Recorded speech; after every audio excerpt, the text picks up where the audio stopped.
Welcome to Mormon Land, a podcast all about the news and culture of the Church of Jesus Christ of Latter-day Saints. I'm Senior Managing Editor Dave Noyce. I oversee the Salt Lake Tribune's faith coverage. I'm joined by Senior Religion Reporter Peggy Fletcher-Stack. Hi, Peggy. Hi, Dave. Before we start, here's a quick ask. We invite you to go to patreon.com, where you can access all of the Tribune's faith coverage, podcast transcripts, and the full Mormon Land newsletter. Again, that's Patreon, patreon.com/Mormonland. And if you haven't already, please follow us on Instagram at mormon.land. Now, for today's episode. While Russell Nelson, the 100-year-old leader of the Church of Jesus Christ of Latter-day Saints, is, by his own admission, slowing a bit, the pace of news in the global faith he oversees is hardly letting up. The headlines from 2024 are evidence. Temples top the list. The centenarian prophet president dedicated the church's 200th temple and has now announced more than half of its 367 planned or existing temples. The Utah-based faith also bought the church's first temple, the historic edifice in Kirtland, Ohio, from a sister sect. The Angel Moroni statue returned to its perch on the Salt Lake Temple, but the years-long renovation work still going on inside the iconic six-spired structure came under fire. Money also drew attention as the church's publicly reported reserve fund added billions to its bottom line, and lawsuits accusing Latter-day Saint higher-ups of fraudulent financial practices wended their way through the courts. Speeches from Relief Society leaders about women's authority and balancing careers and motherhood stirred up controversy. Nothing, though, caused more of a sensation than the church's crackdown on the wearing of temple garments and its unveiling of new sleeveless, full-slip, half-slip styles. Joining us this week to discuss an eventful 2024 are Emily Jensen, web editor for Dialogue, a Journal of Mormon Thought, and Patrick Mason, head of Mormon History and Culture at Utah State University. Emily, Patrick, welcome back. Thanks, Dave. Glad to be here. Thanks. Glad to have you.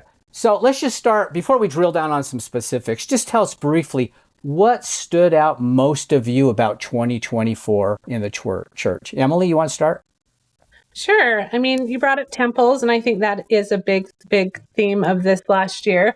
But interestingly enough, in looking back over the year, I realized that the very first probably big news story of 2024 was the carbon monoxide poisoning at a meeting house in Utah County. And I remember thinking at the time, perhaps that is a harbinger of some things within the meeting houses, adding more detectors and, updating a bunch of the meeting houses and things. And it didn't happen. And it just makes me wonder if we just are continuing to focus so much on temples and less on community and the meeting houses and those kind of things, if that can, if we can kind of see that throughout the year. And I think that's true. Interesting. Patrick? Well, as you were reading through that list of news items, I was like, wait, that happened in 2024? Seems so long ago. I know. There's always lots and lots to talk about and pay attention to. I think one of the things you didn't mention is maybe we're in the midst of another Mormon moment in terms of the media, with movies and TV series and lots of attention coming the way of the faith from non-Latter-day Saints and Hollywood and big studios like Netflix and Hulu.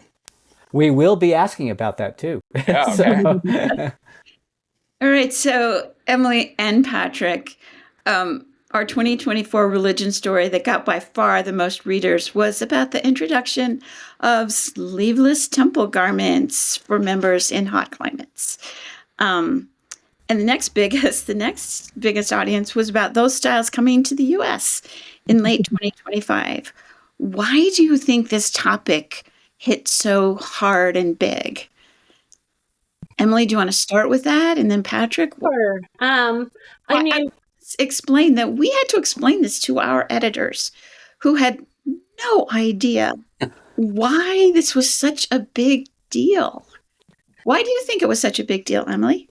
It hits a lot of different things. It's a personal way of worship, so it hits a personal thing. It's also a marker for other people to see you as a member, and so then it goes out to the membership. And it's a huge deal that goes hand in hand with temples and covenant keeping, and those things were very much huge parts of 2024, I would say. I found it interesting going back through the conference coverage as well. There was some big talks about the importance of garment wearing. And so then that is disseminated through the wards and stakes, and they're supposed to continue to talk about it. And then I know this is a little bit more localized, but the Utah area presidency gave a speech back in November that for us, I don't know about you guys, but for us, we were instructed to have it as our fifth Sunday. So even last Sunday, the last Sunday of the year, they were talking about the importance of wearing garments to the entire ward, not the primary, but both the young men and young women were given a lesson about the importance of wearing garments, and the adults as well. And so, I mean, it hits all of these different things, and then it gets really complicated when you start talking about how it relates to modesty, how it relates to, again, personal worship, specifically, I would say more so for women than men in a lot of ways, and how women have felt wearing their garments throughout their lives. Patrick?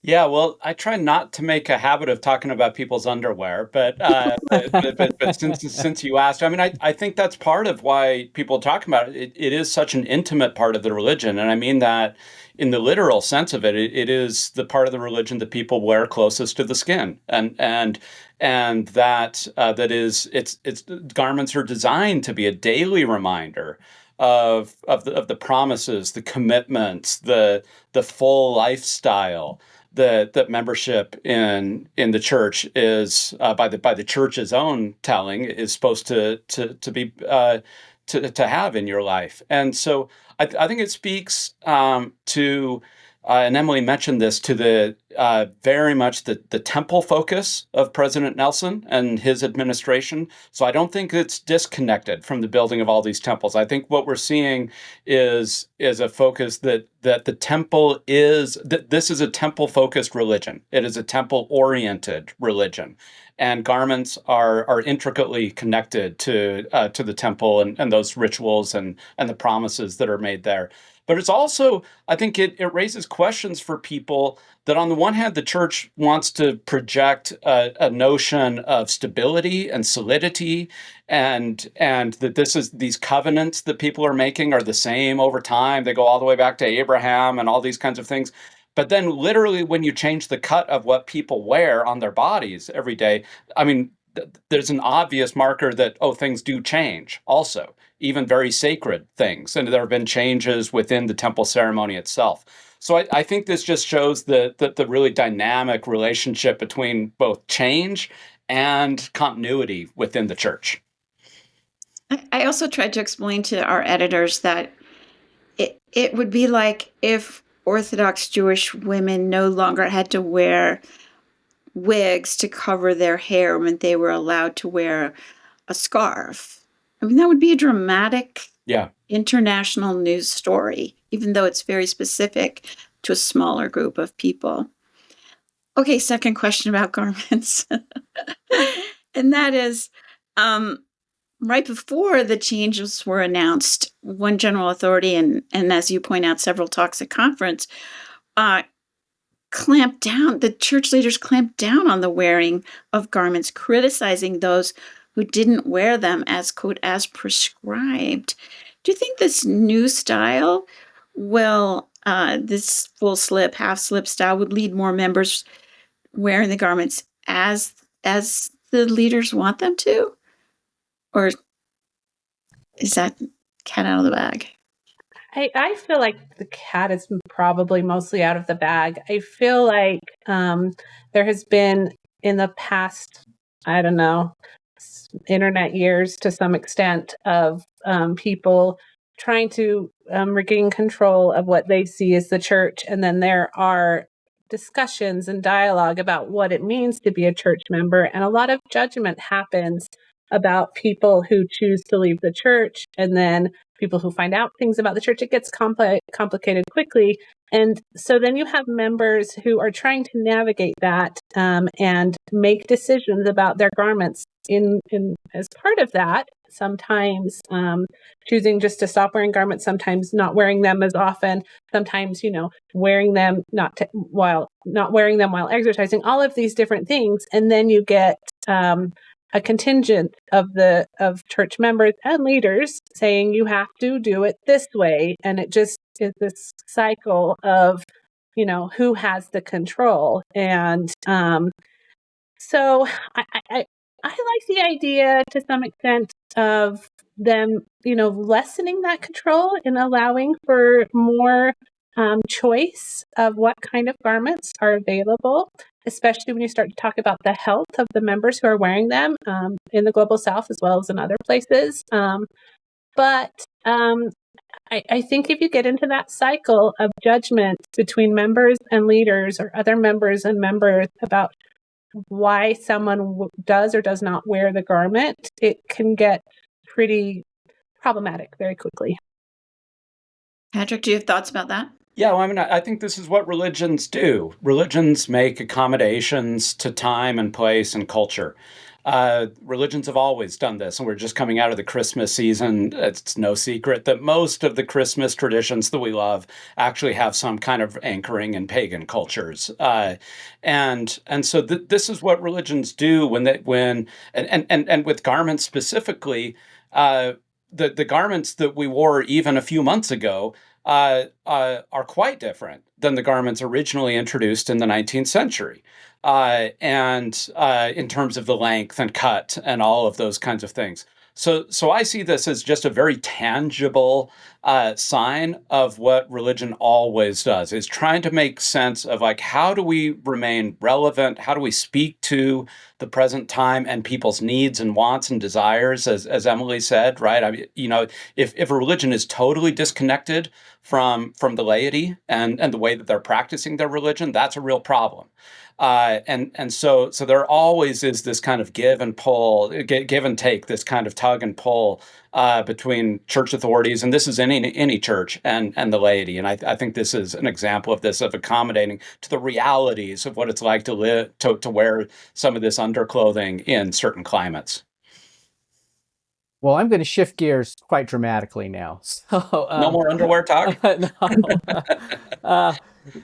Patrick, for you, I'm direct this at you. Members celebrated Russell Nelson's 100th birthday in September.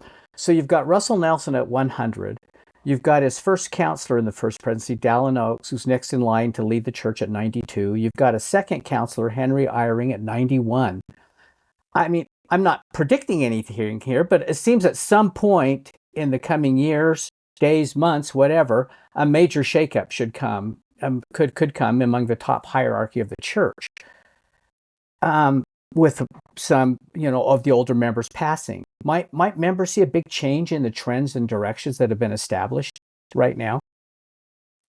Right. Well, yeah, I don't think we're going out on a limb to say that at some point each of these men will eventually pass from this earth. Mm-hmm. It is remarkable in terms of the longevity of this particular first presidency and the age of it. Which is the oldest ever. Yeah. I mean, not even close at this point. And now we know that a lot of the work of the church is done by the 12 apostles, the range in age, and by the 70s. So there's an enormous apparatus in terms of governing the day-to-day operations of the church. But in terms of your question of, if, not if, but when change eventually comes to the first presidency, what will it look like? I think we don't really know, or at least I'm not going to speak with much confidence. I mean, I've said on this podcast before that I thought when President Nelson came in, I thought he was basically going to be a kind of more of the same, a bit of a caretaker type president. He was already, 90?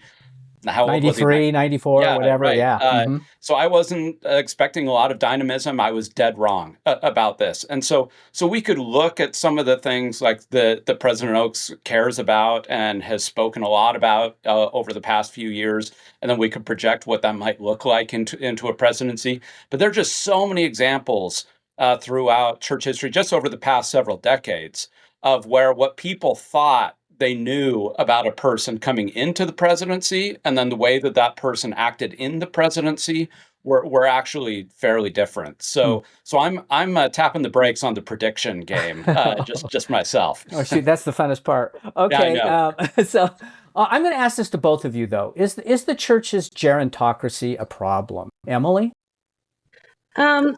This is dipping into politics maybe a little too early, but I found it really interesting that as we had the election, specifically when it was President Biden and President Trump going against each other, there was a lot of people online, many Mormons, who were decrying the ages, specifically of President Biden, and not realizing that, we are led by a gerontocracy in our church. The same ones raising their hand to sustain a 99 or 100-year-old. Yes. And so there was a little bit of a myth there, which I found really interesting. And now we're again going into a presidency of someone who is, knocking on 80. And what does that mean? We have other political leaders who are also pretty aged, and there's a lot of conversation about that, at least on the United States stage.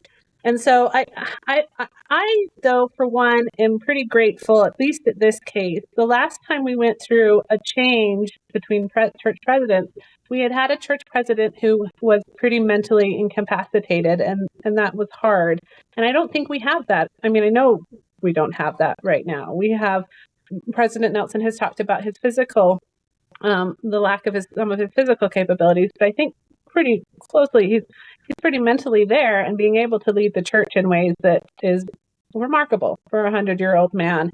And so, at least at this point, I'm grateful we have that, because we have had times in our church history where we have not had that, and the transition has been rough. Mm-hmm. Patrick, do you see the gerontocracy as a problem for the church?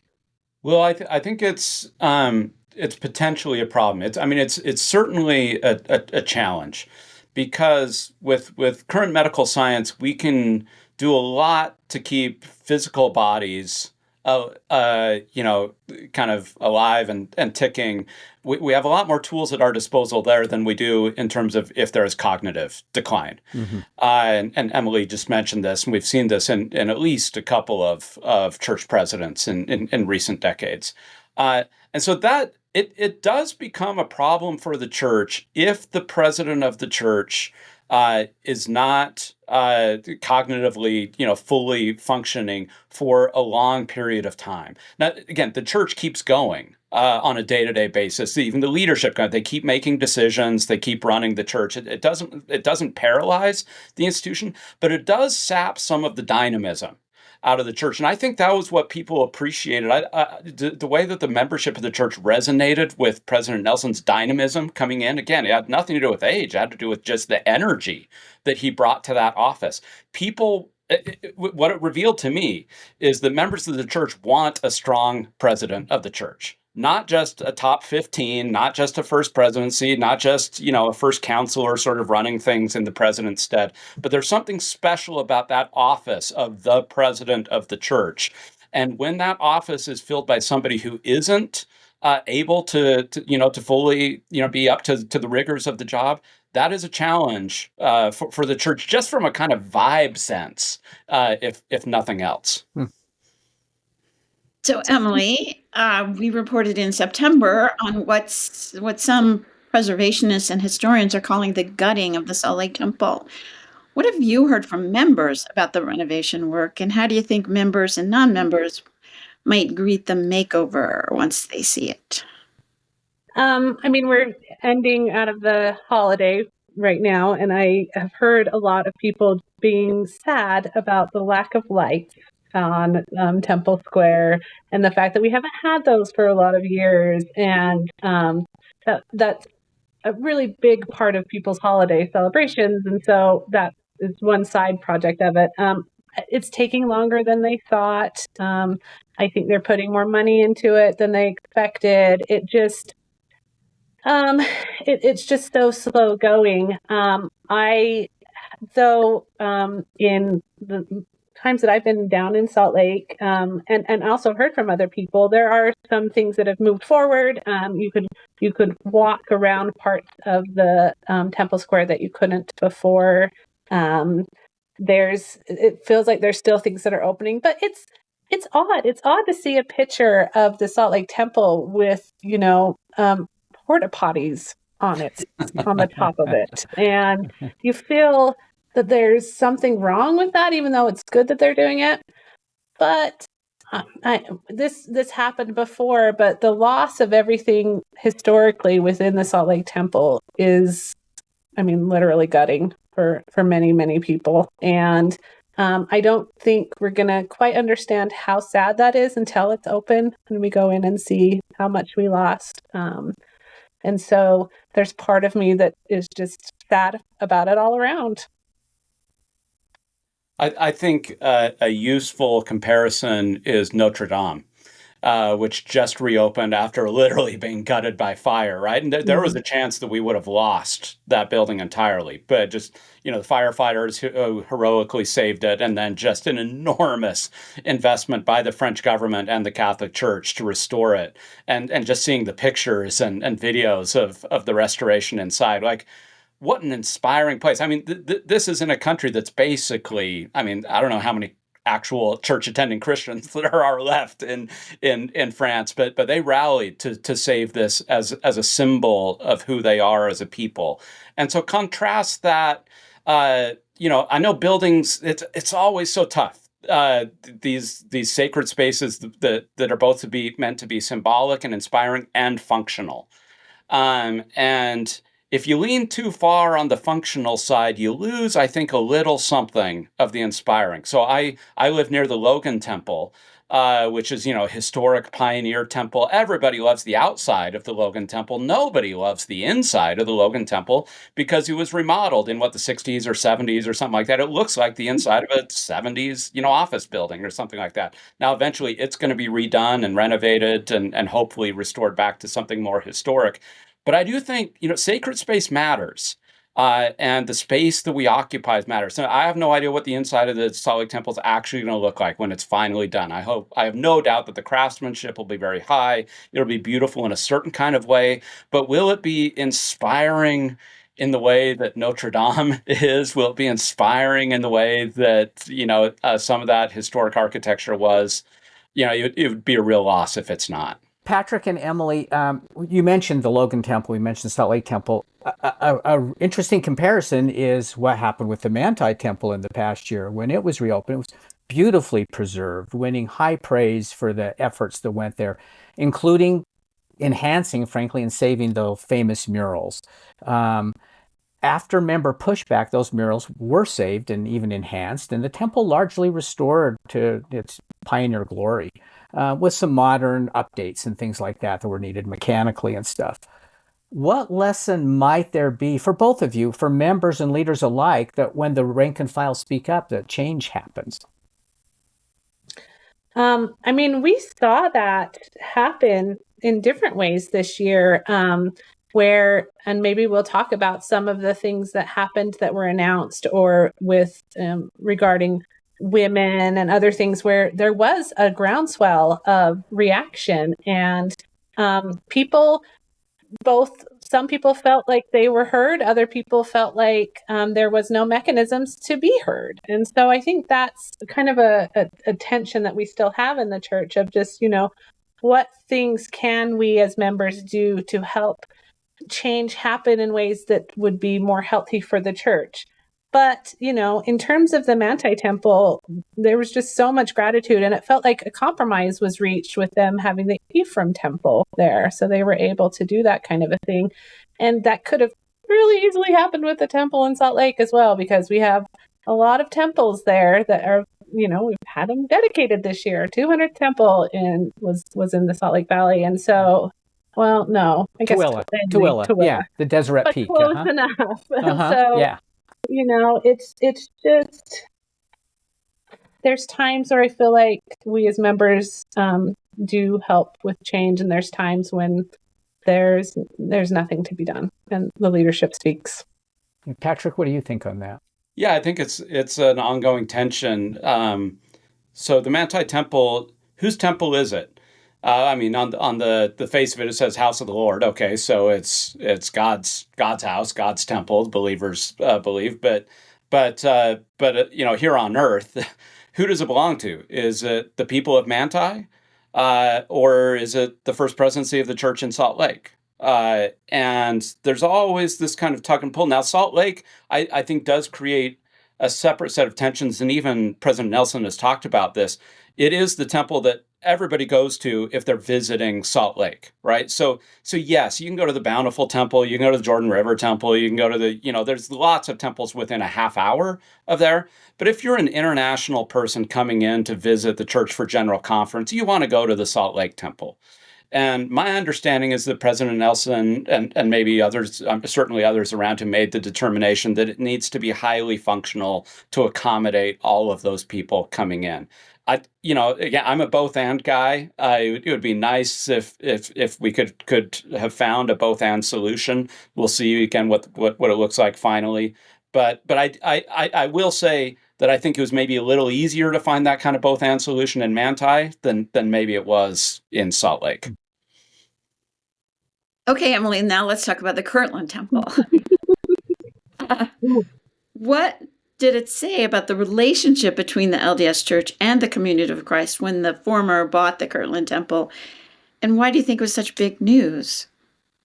I mean, it's been something that has got a life of its own through history, thinking that we needed the Kirtland Temple back for things to happen for the second coming. It's a little fuzzy where that all came from, but there is a feeling within the membership that the Kirtland Temple before the second coming of Christ would be back with the Brighamite, with the Church of Jesus Christ of Latter-day Saints.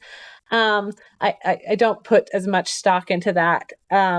I loved when the announcement was made that President Nelson went out of his way to say that in thanking the Community of Christ for their stewardship, that we would now have the same stewardship. It's kind of just a moving of the stewardship. It wasn't like we were getting it back. And I thought it was a really good example of speaking to one of our sister organizations in an equitable way, and it was really important. I was able to visit the Kirtland Temple. I think Patrick, you as well, for the Mormon History Association, and we took some time to go through it. Kirtland is my favorite church history site, if you can have one. I love Kirtland, and have been through the Kirtland Temple before when it was part of the Community of Christ and loved it. This time it wasn't. Now, this was only a couple months after the switch, and it wasn't the same experience in some ways that I didn't like. And then in others, it was beautiful. So in the ways I didn't like was they do not focus as much as on the history, and now it's more about missionary work. There was a moment with the Community of Christ when I went through where you're learning about the history, and then they show you the temple by having a curtain raised, and they don't do that anymore. At least they didn't with us. However, and within the temple itself, they told a couple of history stories, but they kind of wanted us to get to a point where we felt the Spirit by singing the Spirit of God, and it felt a little forced. And I think that there needs to be some change in how they have the scripts there. But we then also visited the new Joseph Smith home that's just down from the Kirtland Temple, and the stories they told, from the missionaries told, were ones that they had worked with the Community of Christ members who were there to kind of work together to make these stories come alive. And they told stories about Joseph Smith III, who was their prophet. And it was just such a beautiful example to me of how our two organizations have worked together in the Kirtland area. And so I am sad for the Community of Christ. It was a very sad thing for them to have this happen. But they knew it was necessary, and going forward, I think we have some beautiful examples of how we can still just work in collaboration to keep those sites beautiful. Yeah, I'd echo everything that Emily said. The one thing I would add would be I liked the fact that as members, especially of the LDS Church, as families went on church history pilgrimages and tours, and as a lot of us have done, and we did this with our family a couple of summers ago. And as you went through the different sites, when you got to Nauvoo and you got to Kirtland, and you wanted to go to those like A+ sites, the Kirtland Temple, the red brick store, the mansion house, you were confronted with different stories about the restoration and the way that it played out. Now, that was sometimes uncomfortable for church members. I think LDS church members, from talking to some of my friends in Community of Christ who've been guides, they say LDS church tourists weren't always, the most generous about hearing a different story than the one that they were used to. I think something is lost when now one church controls all of the sites, which means they control the way that the story is told. Now, I have enormous faith in the people in the church history department. They're excellent historians. They do great work. The preservation work is second to none. But it just means it's one story being told at all those sites. And I think there's something lost when we don't hear, all of the stories that those buildings have to tell us. I'm going to shift gears again now, Patrick. The church's wealth continues to make national headlines, whether it's reports about its investment arm and the stock earnings, or lawsuits the church is facing over its finances. How are these headlines, you think, being read by people outside the church? What kind of effect is it having, if any, on the church's, as you view it, image? Is it good or bad? And is it having any kind of impact on members? Yeah, I'm not sure how much it moves the needle in terms of external image. I think it's probably just baked in now for anybody who's halfway paying attention that this is a really wealthy church. Are they watching every quarterly report? Probably not. I mean, it's just enough to know that this church is really, really big, really, really rich. And whatever you think that means, right? So if you're inclined to be skeptical or critical of the church, that gives you added fuel to that fire. If you're inclined to be friendly to it, then you might say, oh wow, these are people that maybe I can partner with because they can pay the bills. And the church has done that in a lot of partnerships, especially around humanitarian work. And so people have come to appreciate the church's wealth in that way. So I think it plays both ways. I just think it's going to be an ongoing story until the church makes a big decision about what it wants to do with that wealth. Obviously, it's building a lot of temples, but I think there's a sense that maybe there's something else. I have no doubt that there's conversations being had, like, we're sitting on an awfully big nest egg. Yes, we want to be prudent for the future, but what can we do right now in order to make a difference in the world? And I have no doubt there's lots of differences, opinions of what that might look like. But temples my sense is temples are only going to be one slice of that pie. That I think we're still waiting for the story to unfold. Do either of you hear members talking about it much, about the church's wealth? I do. I mean, even just sometimes in passing, just as a kind of a joke, as well, we have so much money. Why do we need to be cleaning the meeting houses? Why, those kind of things. I'll hear just kind of something that just is in their back of their head. Those weren't the only lawsuits, though, that I feel like gave the church a bad name. I feel like some of the abuse lawsuits were problematic. And going back to temples, some of the temple lawsuits, specifically in the United States, the fights between the spire, how the height of the spire was talked about quite a bit online.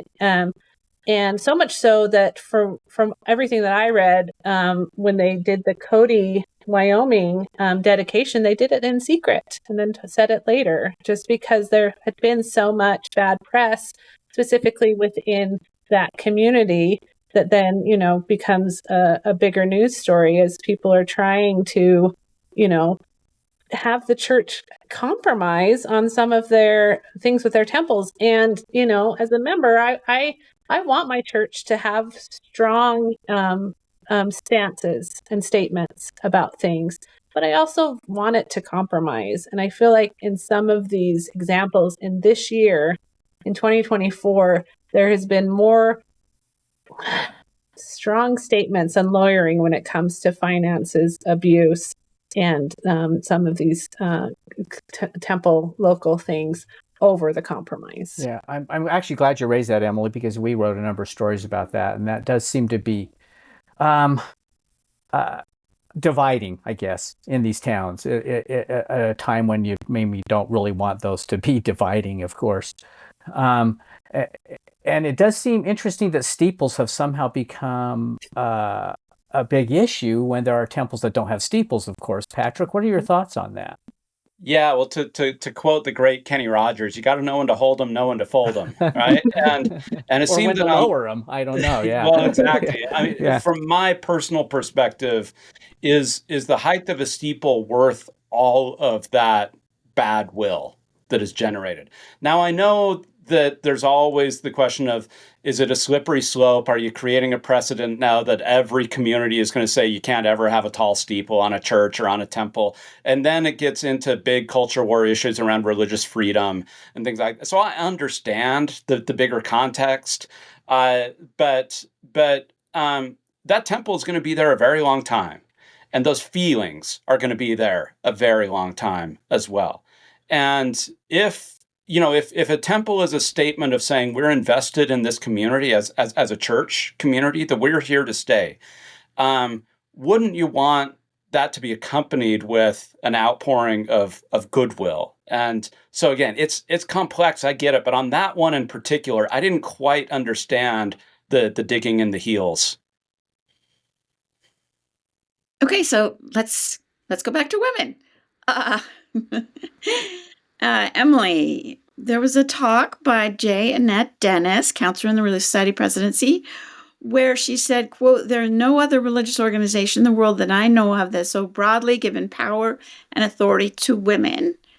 And there was lots of pushback to that. How representative do you think her statement is, and how would you describe the pushback? I mean, it was kind of fun in the last couple of days to look and see what happened for women in the church. And so I'm going to pause and talk about the negative, and then I want to talk about the positive, because there was some positive things that happened for women in the church. But the negative in terms of that talk, and then she spoke in general conference and talked about how she just kind of denigrated herself as a leader, like she wasn't really a leader kind of a thing. And it was this frustrating thing where she had said just a month prior or a couple of weeks prior that they give the most power, and then she's not actually a leader. And in the general conferences, both times, there was only 3 women who spoke both times. And so it just does not mesh with what she said. And many, many, many women, men too, but mostly women, called her out on it. Thousands and thousands of people, especially on that Instagram post. And then I saw it rippling throughout the internet and all sorts of different places, and then into podcasts, and then everywhere, just saying, how can she say this? How can she say that we have the most power? When you look at it on its face, you look at other organizations and they have, all sorts of different places for women, as leaders in their churches. And so on the face, it's not true.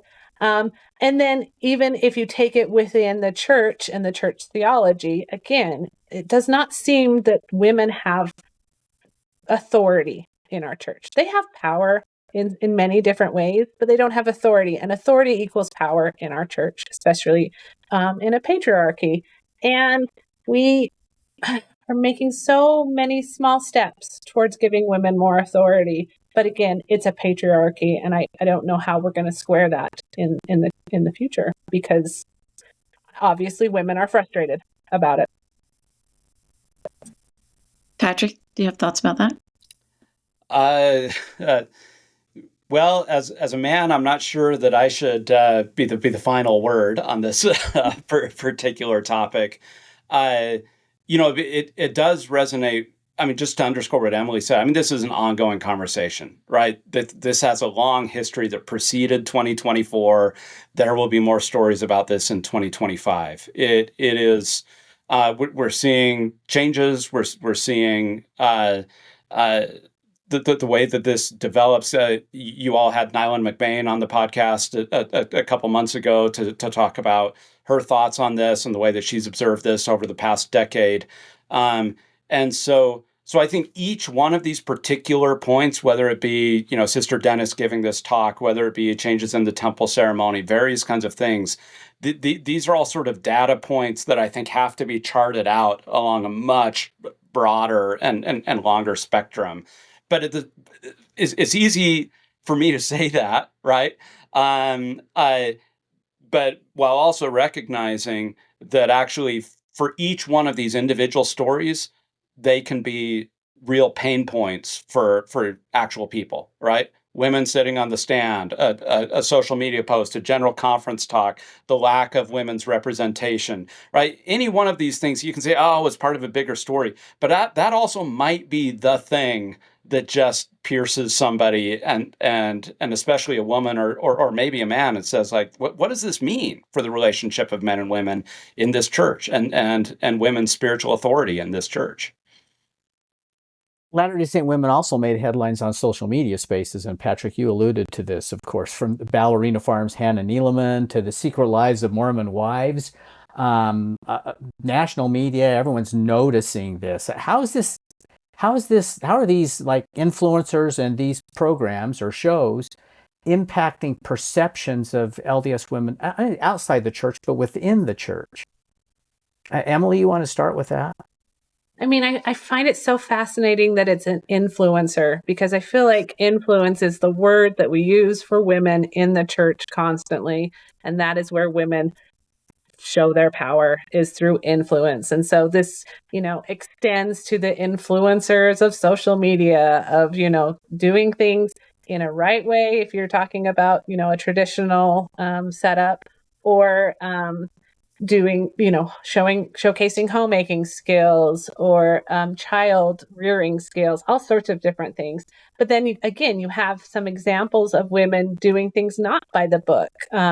The Secret Lives of Mormon Wives was really interesting, but it did show women of a different mold who are making choices and doing things in ways that they feel like they can still be called a member of the church. And that's a conversation we could be having of how wide is our tent. You talk about, the movie Heretic, that was an international release, and you look at those sister missionaries and how they were portrayed in that movie as both, examples of missionaries, as sister missionaries, but they also, were powerful as sister missionaries in trying to figure out the world that they lived within, specifically a horror world, and having, very individual thoughts and reactions and things while still being representative of the church. Patrick, what are your thoughts on this? Yeah, I think this is a half step towards something really positive for Latter-day Saints. Here's what I mean by this. So in all of these that we're talking about, there's actually a story of complexity and nuance that's happening with, or at least it kind of raises questions that in none of these, whether it's in Heretic or Secret Lives or the Ballerina Farms, none of these are two-dimensional stock characters. They're not, the lurid patriarchal polygamists of 19th century media depictions of Mormonism. There's a recognition, there's some complexity and humanity in these characters. And I've heard this said both about LGBTQ characters on TV and in movies, also about Jewish characters and so forth. You've sort of, African-American characters, you've sort of arrived when you can have somebody from a minority group and they are a complicated character and their identity as that minority group is not the main part about them. And I think we're getting closer to that. So we're starting to see more complex and different, three-dimensional takes, which means that not everybody's going to love those takes, right? Not everybody loves what the Secret Lives reveals about the internal diversity within the Mormon community, but guess what? It exists. And not everybody's going to love, the sister missionaries and heretic, but actually, I think it was a pretty complex take on the phenomenon.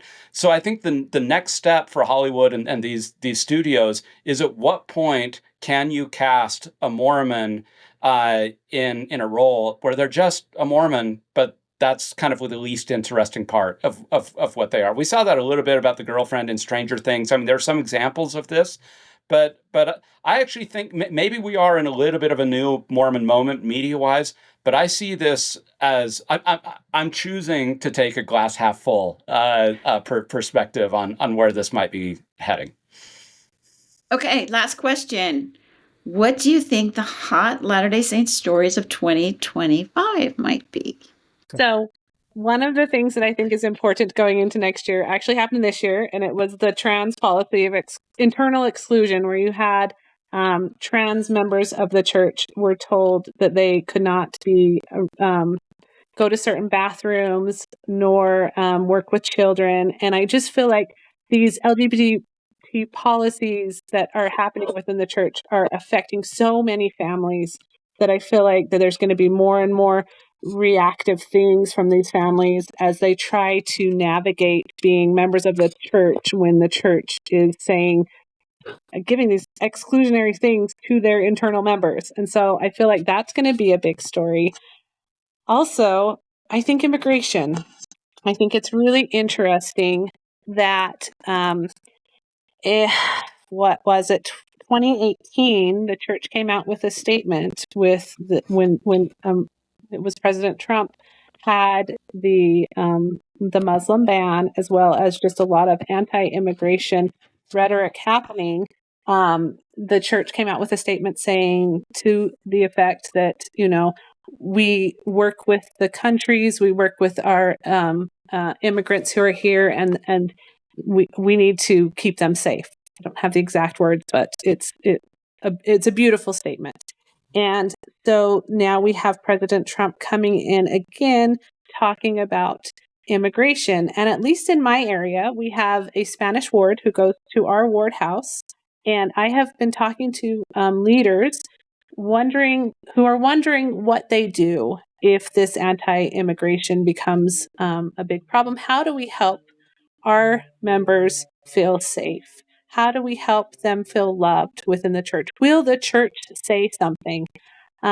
Back when Tom Homan was announced as Trump's border czar, we had people online saying, members online saying really, really awful things.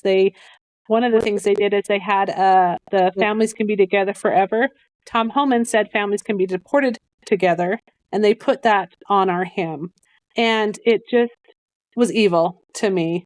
And so we have members who are all so excited for all of Trump's anti-immigration rhetoric and wanting this to happen. When we have a church, we are a church of immigrants. We have always been a church of immigrants. Specifically coming to Utah, we were immigrating to a new country. And unfortunately, in our state, we have our governor who is saying that he's going to do the things that Trump wants to have happen. And again, how does that square with our church and what will happen in the coming months? And so I think that will be a big story of how do we be Christ-like with immigration. I think that was a great answer by Emily, especially about immigration. I think that's going to be a big issue for the coming year. I'm going to give you two headlines for 2025. Headline one, this is a little bit more on the superficial, but it'll be national news. Jewish quarterback leads Mormon University to college football playoffs. So BYU is going to make the college football playoffs next year with Jake Retzlaff as the quarterback. Secondly, and I hope they play my favorite school, Notre Dame, in the playoffs. That'll be a great religion story for you. Second thing, I'm not wishing this, but I'm going to predict that we get a new president of the church. I'm just reading actuarial tables. May President Nelson live long and healthy and happy. But it wouldn't surprise me if a big headline at some point this year is LDS Church names Dallin H. Oaks as its next president prophet. Yeah, after Jimmy Carter's death at 100, you can't help but think, Yeah. There's another It'll president happen we sometimes, folks. know. Emily Jensen, Patrick Mason, thanks for joining us. Thank you. Happy New Year, Kay. Happy New Year to you. Thanks as well to our producer, Tamara Kemsley. We remind you that you can keep up on all the happenings in and about the church by subscribing to the Salt Lake Tribune's free Mormon Land newsletter. Just go to sltrib.com to sign up, and we'll talk again next time on Mormon Land.